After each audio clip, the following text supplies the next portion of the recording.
Welcome back, ladies and gentlemen. This is the Q&A podcast on Inside the Birds YouTube channel. I'm Jason Avant. I'm here with my main man, Quintin Mikell. Q, say what's up to the people. What's going on, everybody? Glad to be back, man. Another exciting week, and can't wait to get into it, man. Yeah, can't wait to get into it. The Eagles win 35-10 in an impressive win. Probably the most dominant performance of the entire year with a boatload of mistakes. We're going to get into that to see how good this team actually is. I'm going to do a little house cleaning before. Thank you guys to tuning in to the Q&A podcast. You can always find us on Facebook, Instagram, Twitter, Inside the Birds YouTube channel, Amazon, and Apple. Just make sure that you send your questions to insidethebirds@gmail.com. Again, insidethebirds@gmail.com. We'll make sure that we get to answer your question. And thank you guys for the support, continually making this show better. Q, let's dive right into it. The big picture takeaway for you. 35-10, very stout run defense with the Tennessee Titans, known as a very tough football team coached by Mike Vrabel, who is a tough football player. We totally demolished this team. Why do you think it happened like this?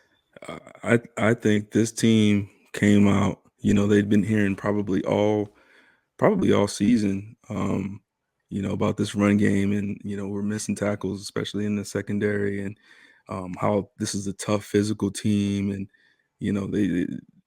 they played with a chip on their shoulder. They played angry. They played the game aggressive and on the opponent's line of scrimmage. And at least defensively and offensively was just a masterpiece. I mean, besides the penalties, which we'll get into, I'm sure, but just complete just dominance in all three all three facets of the game. And it was just a beautiful thing to see, and it's crazy because it's like we've been seeing flashes of it all season. We've been seeing, we'll have one game where the offense is phenomenal and the defense isn't there. We'll have, a game where the special team isn't there, but the other two parts of the game are hitting on all cylinders. This was the first game, I think, where all three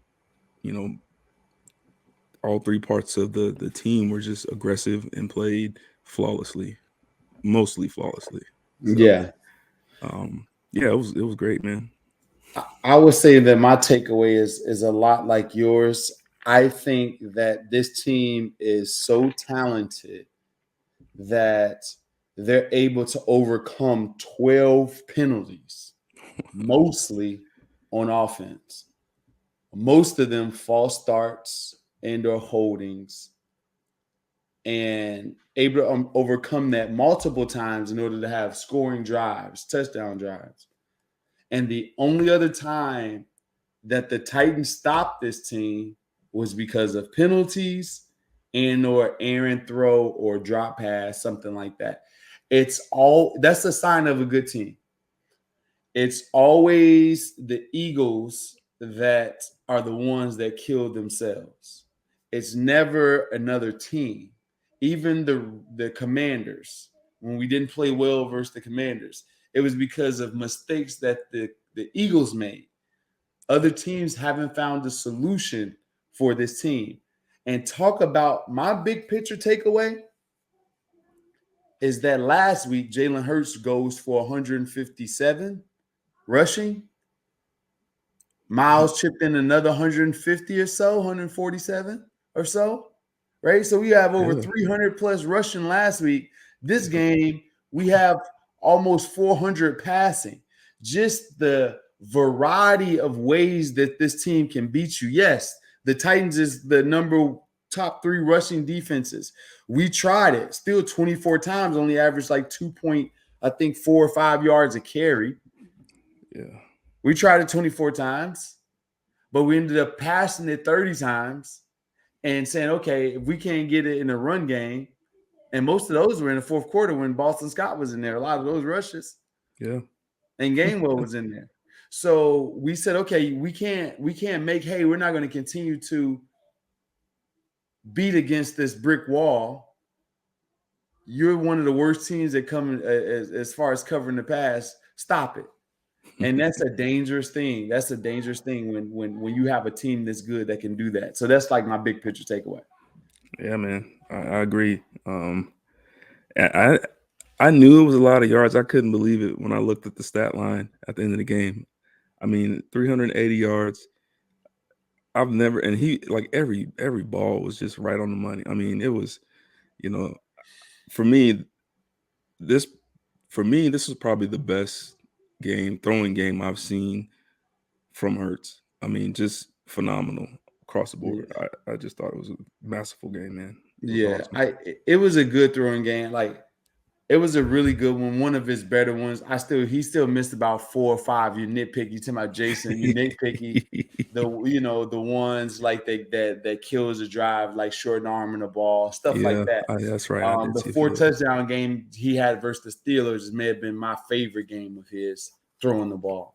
Yeah. But this is definitely up there. This is just like really, really nitpicky stuff. But he knows where he's going with the ball. Ball placement on deep balls has been excellent, giving guys shots and chances. 2 receivers over 100 yards. Both of them scored a touchdown. Shoot, Quez catch a couple balls, he may have 100 yards, right? So he catch the 2 big ones that he have, that may be 100 yards. For him, they could have had 3 receivers over 100 in this game. That's phenomenal. That could have possibly occurred and happened in this game, and spread the ball around too. Cal Katera had catches. Stoll had a catch. Gainwell had a catch. Like, Pascal had a catch. Everyone that was available caught the ball. That's good, and that's what you're talking about as far as him throwing the ball. Yes, there was a variety this game. If you're talking about just him spreading the ball out and beating you like Aaron Rodgers can beat you, or beating you like Patrick Mahomes can beat you, True. there's a bunch of dudes catching the ball, that's definitely a step in the direction that we normally don't see. No doubt, man. It's usually top heavy. Yeah. What I'm trying to find this kid's name, the corner that came in, McCrary. McCrary. Yeah. He had a rough day, man. Like, He had a really rough day. He didn't play too bad, but he had a rough day, man. Well, McCrary had a rough. I don't think that it's their fault. Why is that? Here's why, and we can get into this a little bit later. But since we're on it, I don't think that McCrary, Fulton, Avery, the Hooker, all of those guys in the back end for the Tennessee Titans are at fault completely, because that team refuses to play true man coverage, and they're being asked to cover these dudes from 8-9 yards off, so they give up a lot of yards just in general. When you're ranked 30th out of 32 teams in completion percentage, that's not the players, that's a scheme too. Yeah. Because there's no way that you're going to rank that high if you're taught to match in these zones and not give up so much ground. It was pitch and catch pretty much the entire day for the Eagles. And when they got down the field, our guys made some plays. AJ Brown made some plays over these guys, right? Made some plays, double move, stuff like that. Yeah. But they made some too when it came to them being close, but most of the time they weren't close. So I think that could be a better scheme for them. However, the Eagles took advantage of it and played an extremely good game. And AJ Brown, talk about doing what every player loves to do, is freaking destroy your former team. Trust me, there's a bunch of people in the locker room saying, "Hey, man, they gave you up too easy." You know what I mean? Tannehill didn't want you there. He started to start. Vrabel thought that Treylon Burks is better than you. Like, they can just replace you like that. You gonna let that happen to you like that? You know what I mean? I thought you were Batman. Yeah. Like swole Batman. You just gonna let him debo you like that? Don't let him leave out of here not knowing that you the man. You know what I mean? So That's how that number usually goes, and they hyped him all the way up. He was ready to go. He's been battling stuff the last 2 weeks. That boy looked like Batman again this game. Funniest thing ever is him taking off his towel and acting like he is whooping them. That's hilarious. Whoever came up with that needs to be paid handsomely for that celebration. That was definitely one of my favorites, man. Yeah, it's funny. And then this number. Not telling you. That's great stuff. All right. Man. Birds have won 3 straight since losing to Washington, 75 points in the last 2 weeks without Dallas Goedert. Have they proven to be the most complete team in the NFL, not just NFC? I think so. I mean, coming into this, and we always go back to this, but coming into the season, on paper, we said this team was built to go. And the one question we had was, can Hurts step up to the plate? Can he progress to the point where this team is at that next echelon that everyone wants to get to? And to me, right now, I mean, this team is. I mean, where are the weaknesses? I mean, the weaknesses, as you said before, are their own selves. It's their team. Yeah. The mental mistakes, the penalties. When they lose games, and when they don't execute, it's because of stuff that they do. It's not. I haven't seen one team just come out and straight just dominate this team and straight come in and whoop this team. And so, for me, I think this is the most complete team in the NFL. Yeah. If the Eagles play their best and another team plays their best, the Eagles will win. Yeah. And that's just the nature of the beast. From your perspective, you were on a team that started out 7-0, right? Yeah. From your perspective, when teams are hunting you, knowing that you're one of the best teams in the NFL, are they pulling out all stops? Are they changing up protections, doing things that they didn't do before, trying to make it hard to confuse you in order to get that win? Like, what is it like being the hunted team? Like, what makes it different from just playing a normal team on Sunday? Well, my experience with that is a little bit different because I was on that team, the Super Bowl team, the year T.O. was here. And, that's the year we're talking about. 2003. Yeah. So, but I was mostly a special teams guy, right? So I wasn't, I won't say I wasn't privy, but the game plan and stuff, I don't want to say I didn't pay attention to it, but it didn't really, I was focused more on special teams. But I can say this, we did get everyone's shot every game. We got everyone's best shot every game. They pulled out no stops to try to beat that team. It was just, that year was just crazy. It felt like, it's going to sound crazy, but it really felt like it was a high school, like we were in high school. In high school when you have one team that's like really Superior really to others, good, yeah. you got some teams that are okay, but this team is just blowing everybody out. That's what that year felt like. And it sucks because it kind of spoiled me because that was my second year in the league. Kind of spoiled me to the game. I was thinking, man, this is nice. I'm a special teams guy. I'm getting in at the end of the games. I'm getting some burn. I'm getting some play at the end of the game, and you get to the point where I felt like it was just so easy back then. Like I felt like it was just easy. It felt easy. Yeah. And going back now, like we made it to the Super Bowl that year, and that team, I never made it back to another one. So for me, we do get everyone's best shot, but that team was just so much better than everyone else that we played that it didn't even feel like it was a challenge. Yeah. In those games. I mean, Westbrook, T.O., Donovan was playing high level. I mean, it was the defense was stacked. The defense was stacked. Trot, Dog. I mean, it was just the freak, Hugh Douglas, Corey Simon, Vincent, Bobby Taylor. Like y'all had a brick. That was a great football team. Sheldon Lido, yeah, Mike Lewis. Lewis. I mean, it was Yeah.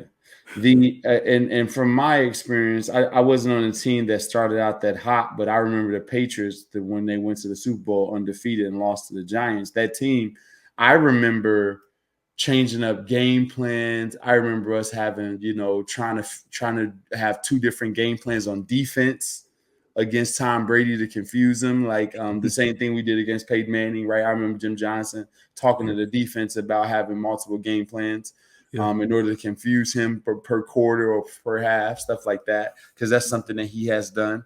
And I remember us being just very aggressive on offense, trying to make plays and beat them rather than like playing a conservative game. I think we called all go special in the game maybe 15 times.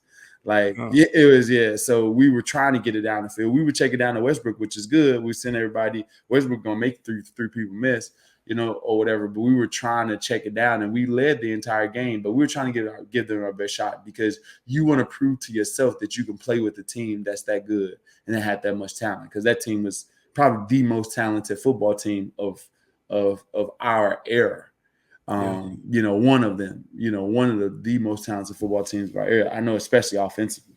Yeah. Now let's get back to it. Eagles 35, Titans 10. Eagles came out throwing, had major success in the air.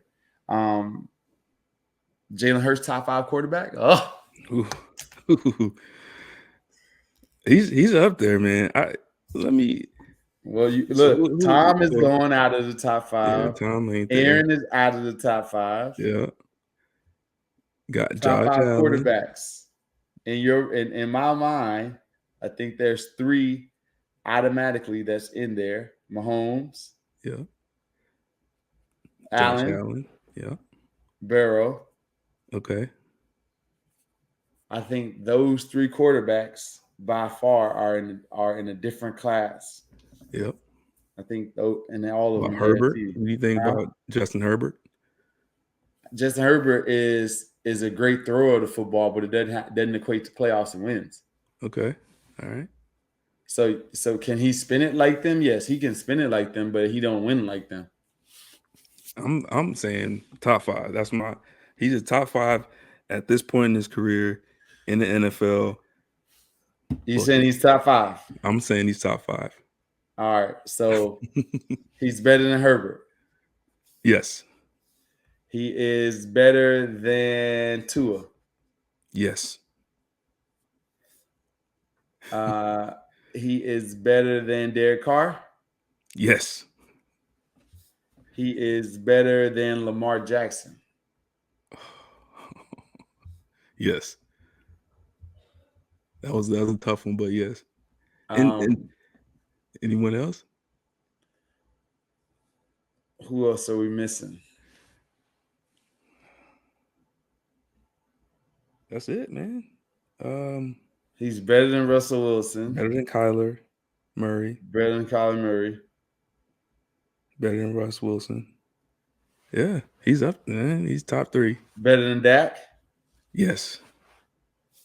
I don't like Dak. I don't like his game. I'm going down every team in the NFL. Yeah.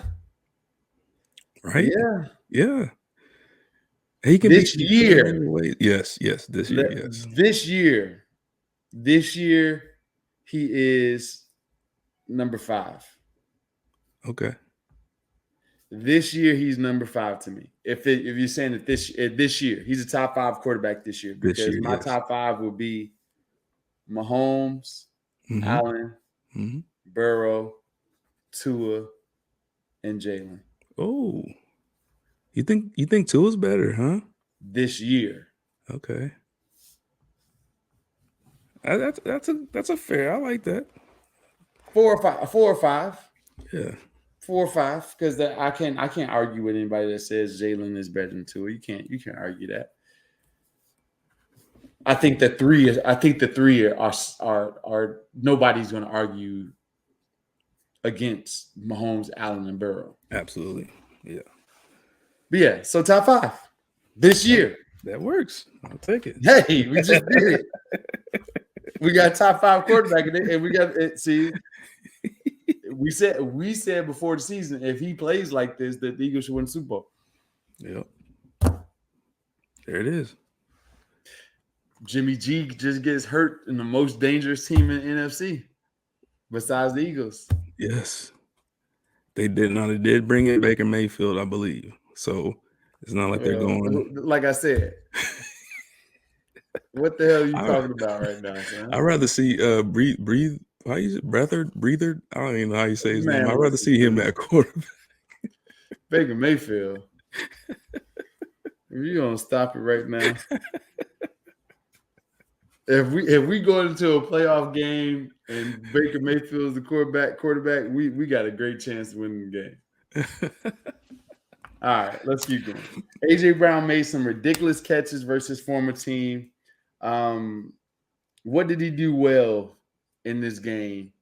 Was it just his mentality? In your perspective, what did he do well? He played like a dog. He had that dog in him this game. He played angry.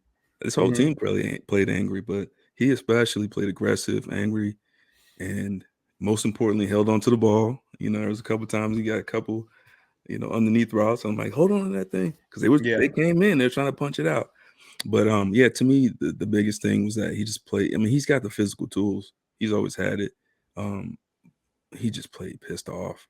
He just played ready to go, and that's really, sometimes that's all it takes for you to just take that extra step and bring it up another notch. You just got to play angry, man.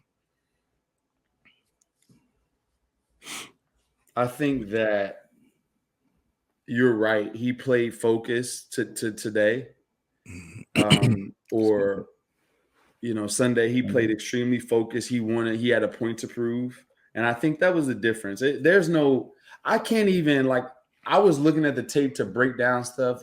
It really wasn't much to break down.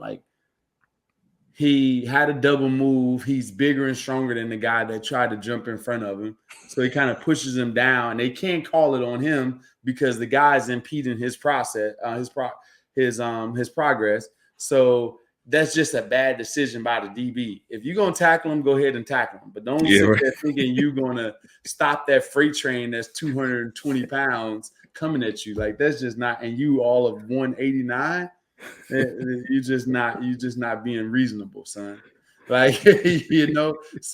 that was a bad decision. You tackle him at that moment. If you're going to give up one, just tackle him.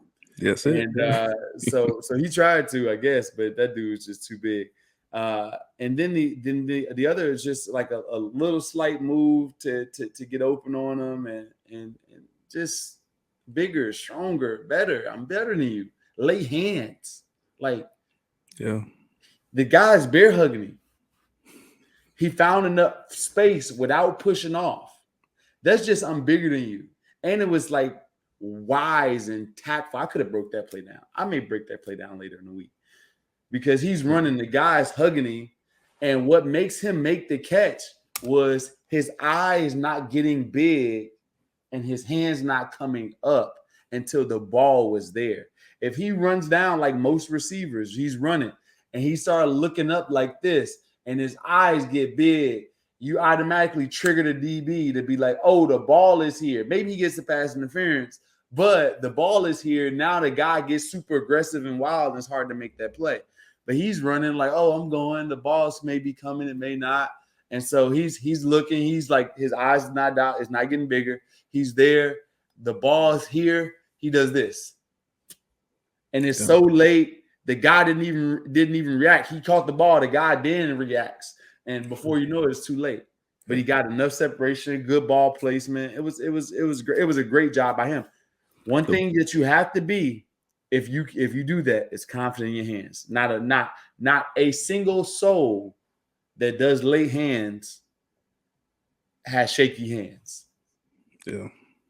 If you can master having lay hands, that means you got confidence, because it's a very, very hard thing to do. Yeah. That was beautiful technique, like I said. And to add to your point about that, the ball actually hit the defensive back's shoulder pad. Yeah, shoulder pad. That's how late the hands were, and he had no clue the ball was even there. No, that was phenomenal. Not at all. That's great receiver play in that moment. Yeah, man. Yeah. Did it look like the Titans defenders were trying to hurt AJ Brown? There was a few times where they were pulling on his leg. Did you see that? I did. Number 47. Yeah. What's his name? Number 40. Yeah, that was 47. Was it Hooker? Kalu? I don't know. One Yeah. of them dudes. I did see that, and that instantly pissed me off because, you know, you try. I mean, we're competitors. Everybody's a competitor. Everybody, plays hard against each other, and it's one thing you get a nice hit, it's one thing you get a good tackle, but this is how people feed their families. And so when I saw that, and it was an ex-teammate, right? It was an ex-teammate. I mean, just 1 year ago, unless 47 wasn't on the team last year. Yeah. It's someone that and to not only hold on, but after he held on and kind of twisted it, it looked like he tried to pin the leg down, and like he was still trying to twist it some more. He's lucky he didn't get kicked in his helmet. Like, he's lucky that AJ had enough wherewithal to not react too much to it, because that was dirty move. That was dirty. I'm all for knocking players out of the game. And this may sound controversial, right? I'm all for it if you're doing it within the rules of the game. So if a safety gets a beat on me and he can get and my hands are exposed and he hits my ribs and knocks me out of the game, whether it's intentional or not, that's a good shot. That's in the field of play. I'm not going out of my way to freaking turn somebody's leg after the play's over. I'm not trying to do something illegal and or dirty in order to get that goal accomplished. Okay? But if it's in the rules of the play, if I get a chance to get a clean cut block on you and it sends you out of the game, okay, you out of the game, you out of the game. But I didn't do it in an illegal manner. Right. So that's why I am. If you're gonna knock somebody out of the game, knock them out of the game fair and square. Like, hit me here. Hit me. Like, you know what I mean? Hit me somewhere. But don't just sit there and try to pull my leg. Yeah, man. Yeah, because then now you're ushering in, like, because there's rules to this. Like, I can get you at any time I want to on offense. Really, I like if offensive players had the mentality that I had, I can get you back. You do something dirty to me, I literally can abort my running assignment and run at you when nobody's looking. And you're not even paying attention. You're looking at the ball. Your job is to get the ball. And I come in on the side of your leg in the pile. Like, I'm probably not even get called for that. Yeah. So yeah. I never wanted that smoke because you're absolutely right. The receivers, they can and will cut you at any point. And back then too, when we were playing, like you said, it didn't get called a lot. I mean, the refs weren't looking for that. They didn't really care. They like, they a receiver. I used to hate receivers that cut, man. Oh my God. I cut somebody so hard. He ended his top of the crown of his head hit the ground first. He got up ready to fight, got a 15-yard penalty and everything. He was talking junk the entire time. I was like, dude, you better shut up. What you gonna do? All right. Yeah. I'm talking about full. I got him full speed. Line. I'm talking about all 4.6 flat.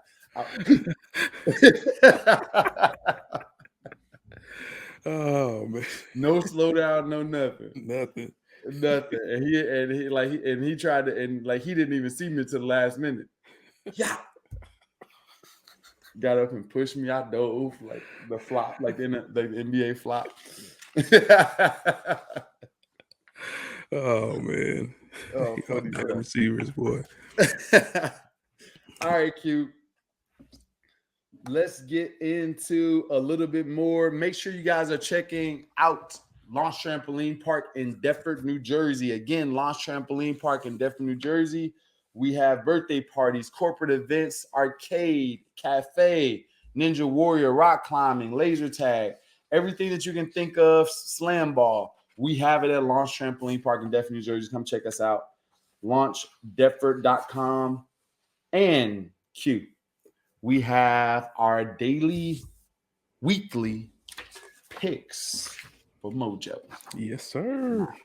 Me and Jeff had some synergy going because both of us thought Mooney from the Bears would be a good future prospect to pick up because his stock is falling because he was hurt. Knowing that he could possibly be on a good team in the next few years and get with the right quarterback because he does have some juice. We're thinking about all of those things. Mojo is building the sports stock market where you can invest in your favorite players, invest in what you know. Turn your sports knowledge into real money with Mojo, the sports stock market. Real stats, real value. Shares entitle you to a guaranteed payout based on career-ending stats. No off days, no off season. Share prices rise and fall constantly in real time based on career-long projections. Cash out anytime. Build a portfolio, buy and sell on your terms every play, every game, or every season. Mojo is available in New Jersey on iOS, and by just downloading the app, you get a chance to win up to $10,000 in free player stocks. Click the link in the description for a chance to win $10,000 in free shares of player stock. Must be 21 years and older, physically located in New Jersey to trade on Mojo. Have a gambling problem? Help is available at 1-800-GAMBLER. All right, this week's picks on Mojo. The Eagles, let's start with the Eagles. Kenneth Gainwell, 3 carries, 15 yards, 3 receptions, 38 yards. Gainwell is up 3%. Gainwell is interesting because you made the point a couple weeks ago is that do you think the Eagles are going to pay Miles Sanders and they're not going to pay Miles Sanders? Are they going to bring somebody else in? LaShawn McCoy was actually on TV yesterday talking about bringing in Josh Jacobs. I was like, that would be very, very tough for the Eagles to get done. But I think that Kenneth Gainwell will be around for the next few years, and we don't know Miles Sanders' future. So it may be a good pickup. Yeah, I agree. Maybe. Jalen Hurts is only up 2%. A.J. Brown's up 1.7%. I'm not really going near them. I don't think that their stocks are rising and falling too much higher. They're up, though. Miles Sanders is down, but Miles Sanders has played the Titans. So he's down almost, 2.5% playing the Titans. So that may be a chance to steal because he's going to get more opportunities with a better defense to run against. Absolutely. And then if we're talking long term, I mean, he showed this season what he could do when he's a featured back. So it might be one to get on right there. Maybe. All right, Brock Purdy up. Can you imagine being up 65%? That is insane, dude. If we were to put $1,000 on Purdy before the game, knowing that Jimmy G got down, you will be up a lot of money right now. Major bread. Major. Dang. Why can't we get that, man? I need to go. I need to go and just next year. I think I'm gonna go and put in $100, $500 on every backup quarterback. That's smart. That's a good strategy. One of them gonna get hurt. Yeah, especially on the West Coast. I don't know what's going on out there. I think every quarterback that's played in the state of California is hurt at some point this year. At some point. Dang. 65%. Good Lord, that's a lot of money. Yeah, man. I'll take it. Let's see. Here's a guy, Greg Dolchik. Right, he's up 11.55%. I actually added him to my fantasy team last week, and didn't put him as a starter, but he had like 14 points. He's up 11.55%, 6 receptions for 85 yards. The Broncos are looking for any kind of way to create some positive plays on offense. Russell Wilson's he's not playing great this year, but he's always done well with tight ends. So I think that might be a good one to pick up. Yeah, I also think that their receivers are unpolished. Yeah, in comparison to what he's used to, and they're hurt a lot. So him having someone that's there and having a good tight end has always been his thing. So I agree with that pick. There you go. Yeah. Some of the fallers, Jimmy G. Jimmy G may be a guy that you pick up though, because there's going to be a team that wants Jimmy G next year. Because the quarterback position is a hard position to secure, man. And Jimmy G is showing that he can win. Whether you think he's a game manager or not, he can win. It is. There it is. There it is. Make sure that you're getting your picks in for Mojo, the sports stock market. Some good stuff. Dang, Purdy, 65%. That right there make you want to gamble right there. You need a time machine, man, so we can go back in time and then put. What? I always dream about that. That'd be my dream. I'm like, dude, I wish I could dream and go back to like 1993 before Amazon was. Oh man, so much. Yeah, they probably wouldn't listen because I was a kid. I'd be out there hustling, snow, carrying groceries, trying to give me enough to give me some Amazon stock. For real. Put it in my aunt's name. Look, don't touch this. Do not touch this. If I can go back, I would get all of that stuff. If I can go back. Oh my God. So much. All right. All right. Offensive line Q. Ridiculous amount of penalties. Yeah. Still dominated the team. But why were they so antsy with jumping offside? Do you think it was because of Jeffrey Simmons and Bud Dupree? Like, I know that they're tough, but why were they that out of sync when it comes to false starts? Like, when you have a lot of false starts at home, it's because you're nervous of the players in front of you. Yeah, I agree. I don't know. A lot of them was Mulata. I mean, he's not even an interior guy, and he jumped off sides a lot. I don't know what was going on there. It was actually like really weird. We got lucky on the quarterback snap, the quarterback sneak. They one didn't time. call one. Yeah, they probably got tired of calling him because he definitely jumped off. So I agree, though. I think that they knew there was a big challenge with that defensive front for the Titans. They're good players. They've been dominant for most of the year, and I know that Coach Stout had probably been in their ear all week. And that's what it is. I think that was that overhype coaches get. That was that, man, this dude right here can crush a football by breathing on it. He's so strong. If he gets a hold of you and you don't have proper technique, he's going to put you 6 feet under. Like, they exaggerate so much, and you get out there, you're seeing ghosts a little bit. Yeah. And so I definitely think that may have been a little bit a part of it. Yeah, no doubt. It worked, though. I mean, besides the penalties, they had a dominant performance, man. So I'll take it. And we're gonna talk about this because let me tell you this about this Eagles team, because since we're on it, because we're about to get into the defensive line. The defensive line, our defensive line, if you give them a lead and or they know it's a passing situation, you're in trouble. Absolutely. The teams that give us problems are teams that are balanced, that stay with the run game, where they can at least slow them down by the thought of it may being a run. If they know, like the Tennessee Titans need to fire their offensive coordinator because it's such a robotic game plan. I'm going to run the ball every time on first down. If I get into 2nd and 8, I'm going to throw the ball. If I get inside of 8 yards, I'm going to run it. Right? It's so methodical and so basic that any team will get a beat on you. They're like, oh, it's 2nd and 9. We about to get after this passing. Yep. Oh, it's 1st and 10. Let's two-gap this and stop the run. Oh, it's 2nd and 4. They're gonna run it. Mm-hmm. But the Eagles, if the Eagles know it's pass or you give them a lead, you are in trouble. Like trouble. They destroyed this line. At the end of the game, they had to take Tannehill out because he was getting touched and hit on three-step drops.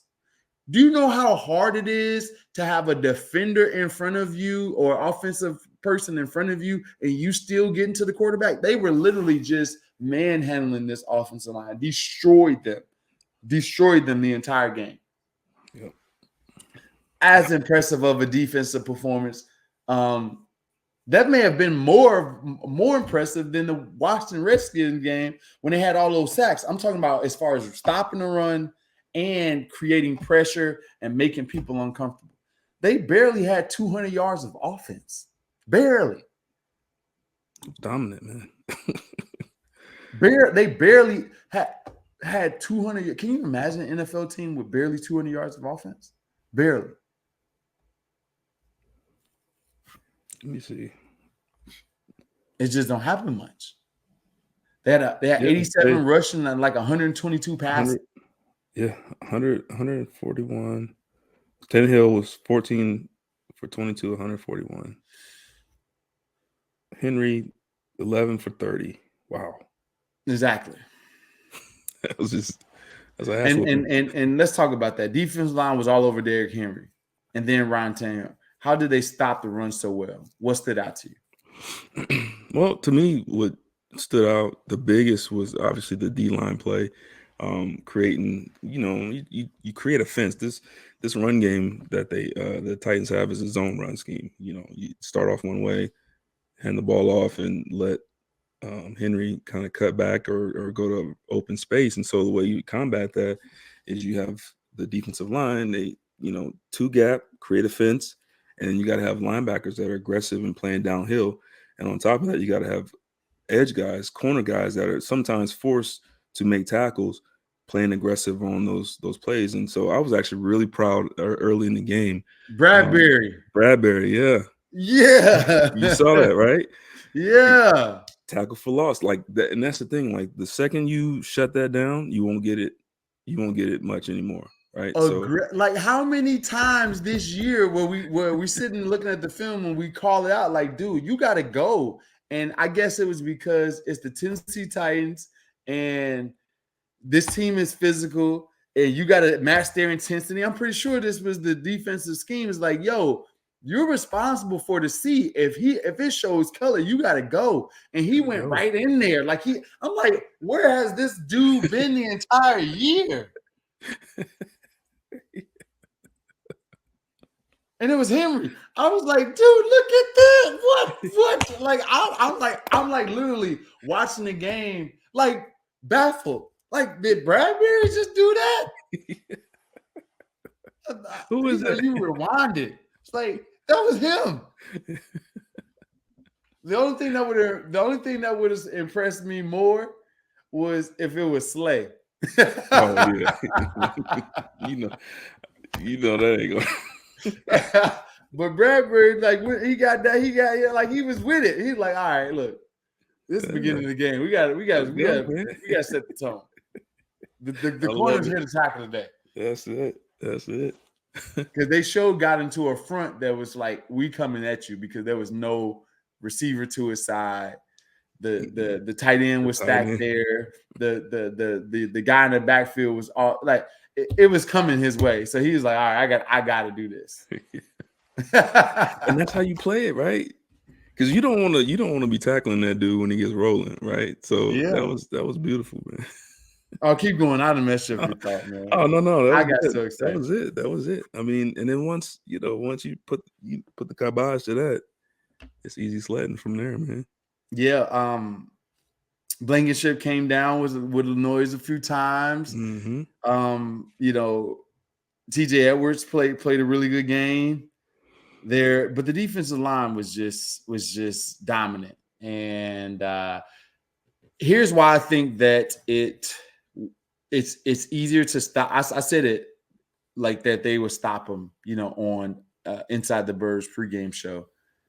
And the reason I said is because the Bengals held Derrick Henry to 38 yards. The Broncos, 53 yards. The Packers, 87 yards. That's three teams, right, that had success versus Derrick Henry. And now there is a game plan built for it.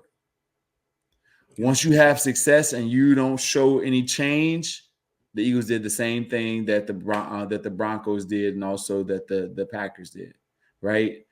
Early in run situations, let's get as many people down toward the line of scrimmage as we can. Let's create a picket fence if we can. Let's lock out our arms and play two sides and let the linebackers flow down. Right. So I thought that it was a game plan that was easy to be like implemented from other teams, which they gave you the blueprint and they haven't solved it. So you keep going with it. Yeah. And also, you know, speaking on the game plan, this game really highlighted how crazy of a trade it was to get AJ Brown. You know, at one point I actually felt bad for Tannehill because he had nobody to throw to. I mean, once Treylon Burks got hurt and he was out of the game, I mean, they had Robert Woods, CJ Board, Nick Westbrook. Like, he had nobody. Austin Hooper, there's no speed. There's nobody that can get down the field. And this team is just offensively challenged. Yeah. You know, and so that was a terrible decision by them. To trade? That's an awful decision. Knowing what you just said, and I was going to bring that point up a little bit later, but you definitely got your GM cap on right now, is because there was a point in time in the game where our dudes was just sitting on everything, especially Bradbury. Bradbury's out there like, man, these dudes can't beat us at all. I'm not going deep. Like, you throw it. Throw it. He wasn't giving up nothing. A 5-yard hitch, an out route, nothing. I'm like, dude, they don't respect these dudes' speed at all. He almost picked out that bubble screen. You saw that? Yeah, you know how aggressive you got to be to pick up. You can't hurt me. Like, dude, Treylon Burks, he run 4.3 or whatever it is. I got to respect that speed. He out of the game? Not with this group of DBs that recognize it. There's some people that don't recognize the personnel, but this is a veteran group. They're like, no, the math is not mathing right now. It ain't working. They don't have enough out here. I'm sitting on everything. All right.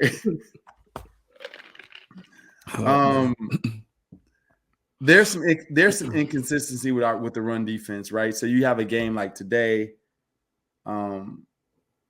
Indianapolis, you do pretty good. Tennessee, you do pretty good. Then you give up to Washington, Green Bay. And the reason I think you give up to those teams is because I think it's a defense, first of all, an offense that can throw you off balance because the quarterbacks had receivers that were winning, and they were more outside, away from your defenders, and it was a more complex game run scheme than the Tennessee Titans. So I think it's different. I think it's a big difference on how you run the ball and when you run the ball. Like, you can't just run the ball on rundowns and pass the ball on traditional run. You got to be able to mix it up and marry it and catch people off guard. And I thought that those offense coordinators did a better job than the Tennessee Titans.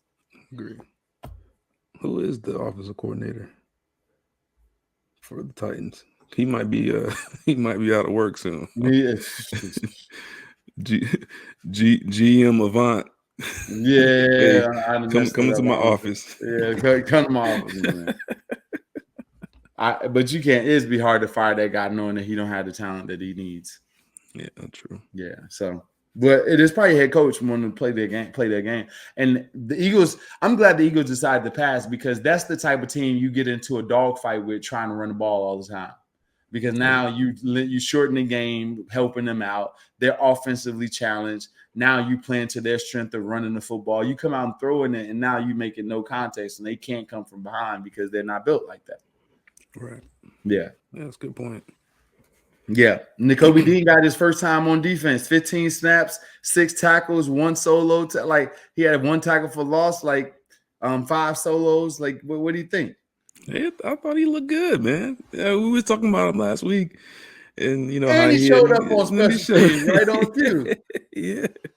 He showed up on Maybe he special watched. teams this week. Maybe he be watching the show too. Like, you know what? They right, man. I need to get out there and make a name for myself. Yeah.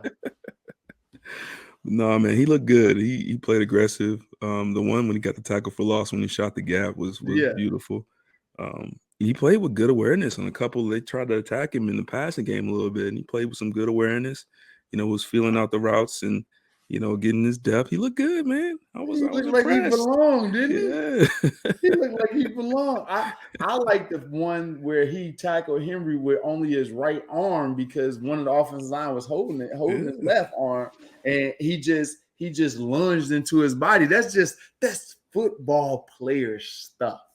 Yes, sir. Like that's the type of stuff that makes a football player excited because he's in there like, yo, I got to get this done. Like he's not thinking like, oh, he got one of my arms. He's like, no, I'm about whatever I have, I'm gonna throw it over in there and hope for the best.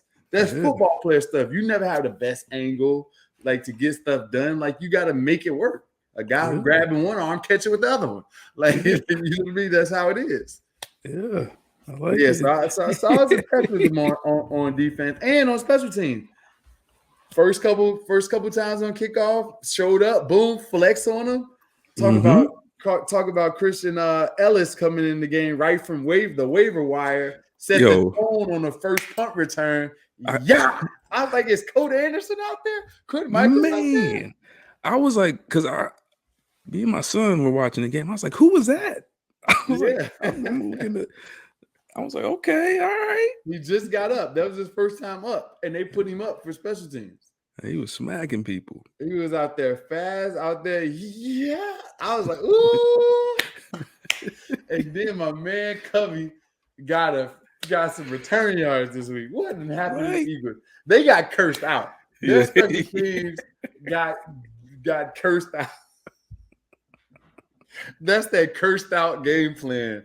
When the coach get on you and starting to fire everybody. Oh yeah, that's how they played. They got cursed out this entire week. Like you gonna get me fired? Like they got after him. They got after him. I love that. They got to keep going though. Yep. No more letdowns, man. Keep going. All right. Epps got a good shot on Treylon Burks for the touchdown cue. Yeah. What can Epps do to avoid that collision? Can you do anything? Realistically, can you do anything? Realistically, you can't. I mean, it's unfortunate the way it happened. It looked real scary, and it wasn't malicious on Marcus Epps' part. But it's a bang bang play. You're trying to make a play. You don't want them to score a touchdown. Their defensive players are trying to get paid too. They're trying to make a name for themselves. So it's hard, man. It's this game. You can't. I hate the way it's tough because it's starting. It's coming from a good place, but it's impossible to take stuff like that out of the game. It's impossible because we got these big guys, fast guys, strong guys, quarterbacks throwing it over the middle. We're taught to tackle with our shoulder. Like it's just so much going on at a blink of an eye that you can't help these kind of situations. And it's really unfortunate in the college game, and I don't want to get too crazy with it, but it's you get a hit like that, he's out of the game for the rest of the game if he's in college. And I don't think it was a malicious hit. I don't think it was on purpose. It's just a bang bang play, and it's to the point where it's like I had a hit like that when I was with the Colts. When I was with the Eagles and we were playing the Colts. Austin Collie, we were in cover 2. Austin Collie was running up the seam. Peyton Manning throws through one of those ducks, right? And he gets hit. He gets stretched out the game, and you feel bad. You don't try to go out there and hurt people. It just happens. But don't you know, and I think I've talked about this on the show, don't you know the very next play, we were in the same coverage, they ran the same route, Peyton Manning threw it the same exact way to the same guy, and that guy got hit. And he didn't, I forget who the second guy, the receiver that came in, he got hit again too. And, sometimes it's like, I don't know how you would feel as a receiver. And the throw in the game was different, but I'm going back. I'm gonna curse that quarterback out if he throw me into double coverage like that. Well, Peyton was at the point of still thinking that he was Peyton when he wasn't Peyton anymore. And that's why Anthony Martinez quit early. Austin Collie quit early. Whoever was in that slot, the tight ends and receivers would start. They were like, nah. Nah. He getting people put on stretchers. And it was happening every game. Yeah. It was happening, every other game where dudes were getting hit. Like Austin Collie had like 4 concussions in 7 or 8 games. Yeah, he did. So a lot of that's on the quarterback. I don't think that play was necessarily on the quarterback. I think that there's a way that Treylon Burks can maneuver in that situation. I think it's an impossible situation for a safety because you're asking the guy to know physics. Like right. He has to be able to time when this guy's body is at certain points in the air and then figure out the perfect angle, the entry point in order to hit him in his sternum and or his leg while he's moving down. You want him to be a mathematician. Yeah. It's just it's impossible for you to play the game of football. You see color. You're trying to enter the point and be aggressive to make the play, but I'm being slowed down because I'm afraid I'm going to get this penalty and this fine. Marcus Epps, the fans don't know this, Marcus Epps played that game for free. Yeah. He literally played that game for free because he's going to get a $20-something thousand fine for that hit. FedEx. He's going to get a $25,000 fine or whatever it is for that hit. He can appeal it, whatever it is. They'll take a few dollars off of it. But he played the entire game for free based on his salary. So he don't want to. Do you think that he wants to do that? No. Nope. No. Yeah. So yeah. There's nothing. There's really nothing that you can do from a. Say, there are times where dudes are just reckless. He wasn't reckless. He trying to make a play, and he tried to enter lower, but the guy's body's coming down. Yeah, and he's going low, but by the time he get there, he's near his head. What can you do? It's impossible. Just let him score the touchdown, I guess. And even if you want to try to break it up and you brush him with his, you still gonna get called for it. Yep. I don't know what they expect guys to do. And that's why tough, I think man. That's why I think that I think that these plays, especially targeting plays like that, should be at its core not black and white, but intention based, right? So football minds, people that play safety and linebacker, that's able to assess whether this was malicious or not, should be making that decision. That's good. That's a good idea. I like that. That's who should be making the decision, and it shouldn't be a black and white thing. It should be based on even if it's for the penalty aspect of it, but especially for the fines and stuff. Because dudes shouldn't get their paycheck garnished because unintentional hit. All right. The last segment, Q. What made special teams better? Just my mentality, mindset, getting cursed out. Like you said, they got cursed out. Man, you know they got cursed out, and they heard it all week. Philadelphia, this entire week was talking about special teams. I just gotta say, man, my man Covey.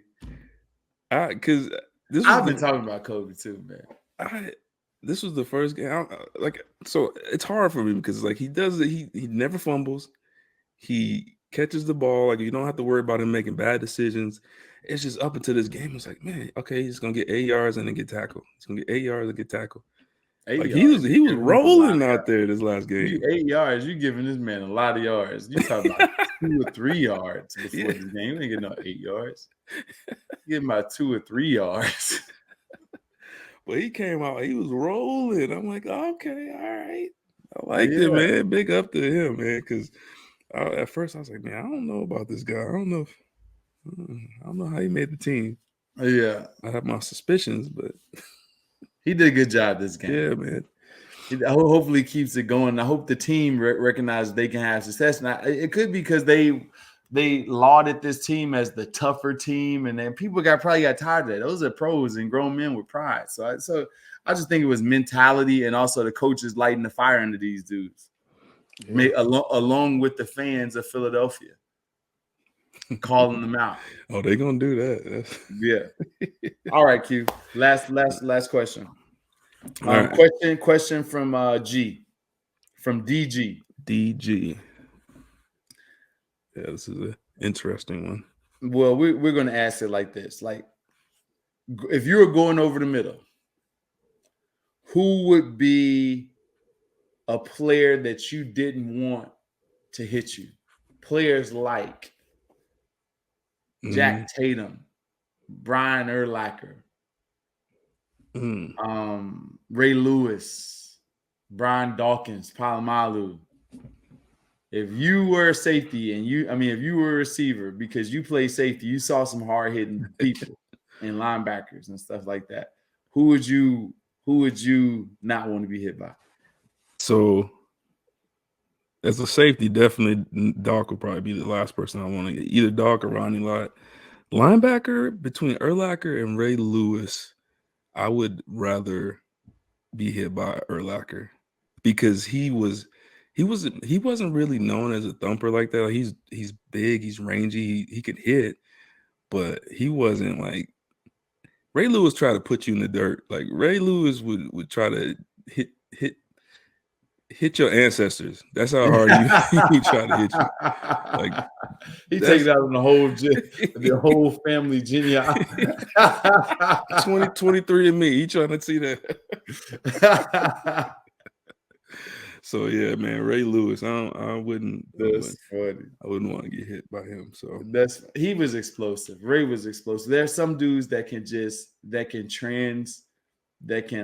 transfer power into from their hips into a person, and some dudes just have that snap and that pop. You know who was like that? Who's that? Joe Mays. You remember Joe Mays? Oh yeah, Joe Mays. Y'all so Joe Mays is he used to be a linebacker for the Eagles. He got drafted here. I think it was North Dakota State. Yeah. Or South Dakota State, one of them two. I think it was North Dakota State. It's one of those two. And freaking Joe Mays, if he got his hips into a tackle, you were going. He's the dude that knocked off Matt Schaub's ear. Yes. Wait, just what? He knocked Matt Schaub's ear off with a hit. I remember that. Yeah, he took a chunk of his ear off with a hit. He came in through his hips and just gave him a shoulder. And the dude, like he exploded. So there are certain dudes like that. And Ray Lewis was like that, like a very explosive hit type of player. Bob Sanders. Yes. Bob Sanders was an explosive player. Like when he put it in, like that sounds a little weird, but when he came in with the Thunder, it was, you know what I mean? But the power, he packed the power. It was like, yo, you can't do nothing about it. Like, you know what I mean? So Bob Sanders was one of those dudes. Joe Mays was one, and there's a lot of guys that were like that. But yeah, so I remember them. Yep. Now, if I had to if knowing offensive players and mean runners, because he also asked if I were a safety, who would I rather tackle, like the bus or Jamal Lewis or something like that? Nobody want to tackle the bus. Like you don't want to tackle like Refrigerator Perry, the bus, Mike Allstott. Like if they got a nickname like that. Yeah, like anything like the bus. Like, why would you want to tackle him? No. You know who should be in that list? Is Marshawn Lynch should be in that list. Oh yeah, Marshawn Lynch when we could run tough, and everybody would tell you that he was a hard tackle. Yeah. But I would probably go with I would rather tackle. But Jamal Lewis just looked like he from Jamal. The bus looks like he got a whole fade, hairline all nice. You know, I may take my chance with the bus. Jamal Lewis looked like he from South Central. Like he about to come out there. So I may be a little bit more intimidated about Jamal Lewis. Jamal Lewis look like the dude you don't want to see in the alley at night. The bus look like you want to give him a hug. The bus though, like the bus was he wasn't the thumper like that. Like he ran hard. Yeah. But he was more like he would try to a dancing bear type of thing. Yeah, he can lower the boom when he needed to, but it wasn't his choice. Yeah. But Jamal Lewis was like a wrecking ball. Yeah, a mean runner. Yeah, so I would take my chance with the bus. That is it for the Q&A podcast on Inside the Birds YouTube channel. Make sure you guys check us out each and every week. Thank you for tuning in to Adam and Jeff and Josh, everyone that's responsible for putting us on. Thank you, guys. Make sure you send your questions to insidethebirds@gmail.com. Again, send your questions to insidethebirds@gmail.com. Q, you have the last word. As always, man, it's a pleasure. Thank you, everyone, for always supporting us and, listening to us talk crap all day. Appreciate it. Love you guys. See you next week.